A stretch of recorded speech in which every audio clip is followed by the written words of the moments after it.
Hey, welcome to another edition of A Car, a Phone, and a Sports Conversation. I'm your host, Todd Statham, and we are going to talk about the Zeke Elliott holdout. But before we do that, we got to talk about Robert Quinn, who just got a 2-game suspension for PED violation. So this is 6 consecutive seasons where the Cowboys have people or a person suspended for some sort of violation to the NFL. And Robert Quinn, I just, like listening to what people have to say and seeing him on the Dolphins and everything else, it's not a bad dude. And I don't know what happened, but man, it's every year we have something new. And, we're going to have people out until like the beginning of the season. So, this is disheartening because, man, somebody's got to fill that, a step in. And I know Armstrong has been doing really, really well. We do have Charcoal Charlton, but he hasn't panned out. He hasn't lived up to the hype that, we drafted him pretty high. So, this is going to put a wrinkle. So now getting Zeke in from his holdout, man, it seems like it's getting more necessary. All right, so I don't agree with the fact that Zeke is holding out, but I do understand, but I do not think the Cowboys should pay him like max dollar, like to make him the highest paid running back. Bill Simmons and Ryan Russillo made a really good and valid point that, the new market was set by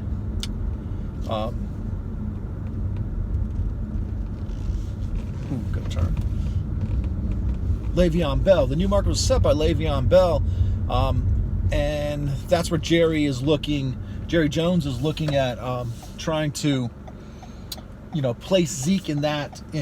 But Zeke seems like he wants to, be the highest paid running back in the NFL, and I get it.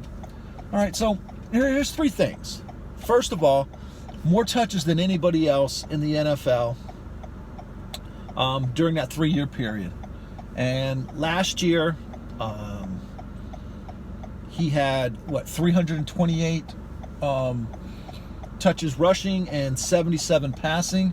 So that's over 400 hits, or 400 times he touched the ball in his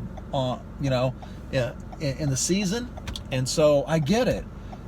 This year it will be his 3rd year. This marks his he's played for 3 years. This marks his 4th year. So in the 4th year of a 5-year contract.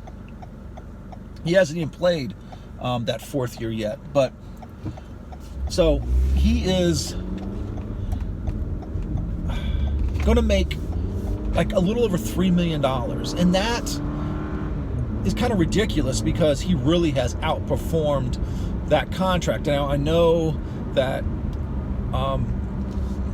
contracts are kind of, are kind of set by the, by the players' agreement, and nothing that, that you can really do. He's negotiated this contract.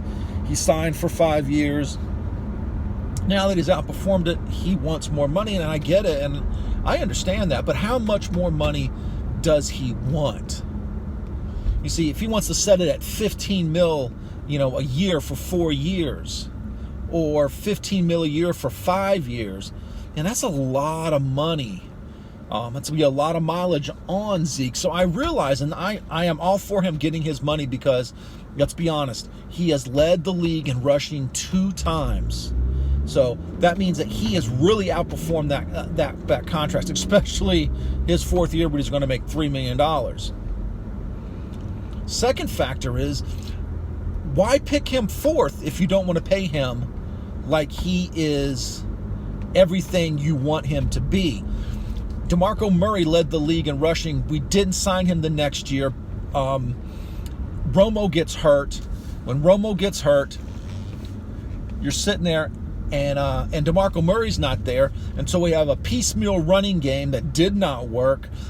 We had backup quarterbacks who couldn't help us, get over the loss of Romo. Even when Romo comes back that year, we win the Miami game, and then he gets busted up again in the Panther game, and then he's out for the rest of the year. So I know that having a running back is a necessity, because our team was built for the running back to be a focal point of the offense. So we have to look at that and say Zeke is the driving force that makes us work. So let's look at it. All right. You got Zeke making $3 million. He's unhappy. We need to add more money. We need to pay him more. But we don't need to set that standard too high. All right, so he's only played 3 years of a 5-year deal. So this is his 4th year. On his 4th year, he's already holding out. All right? So do we want to set that precedent? Do we want to set it for every single player? If he underperforms, if he gets hurt, if he gets suspended, are we going to recoup some of that money? No, we're not. Now, if he gets suspended, we might be able to recoup some, but if he doesn't perform, and that's the problem, like, what is performing? Is it winning the rushing title every single year? Is that outperforming your contract? Or is it being that solid back that we need, that gains 1,000 yards, that catches the, 60, 70 passes out of the backfield for 500, 600 yards? That seems to me is a solid running back. But if he's going to get paid, crazy Todd Gurley money, then yeah, he needs to lead the league in rushing every single year and stuff like that. So we're in a tight spot because we really need Zeke. Now, I think we're all focusing. I think the Cowboys organization is focused on this first preseason game to see how Tony Pollard does. If Pollard produces, if Weber produces, and we see that, maybe we can go into the season and we can be okay, then we offer the money. But if we see that we can't throughout the preseason, yeah, we got to sign him, because we can't be 0-2, because the first 2 games are division rivals, and we can't lose both of those games. Even though they're the Giants and the Redskins, still, you cannot be 0-2. You don't want to be 1-1, because that should be 2-0. And if Zeke is available, we should be 2-0. All right. So, do we pay Zeke? I want to, but I don't want to pay him and set the standard with Zeke's contract. There's got to be some negotiation. I think Zeke is probably one of the fundamental best backs in the game. He can block, he can catch passes, and he sure can run. So what do? We got to figure it out. We got to pay him. We got to pay him something. We got to get him in camp. But if he's choosing to hold out because he wants to be the highest paid, we got to figure something out. We're going to have to make a deal. We're going to have to do something. All right. Well, thanks for listening, and I'll see you next time.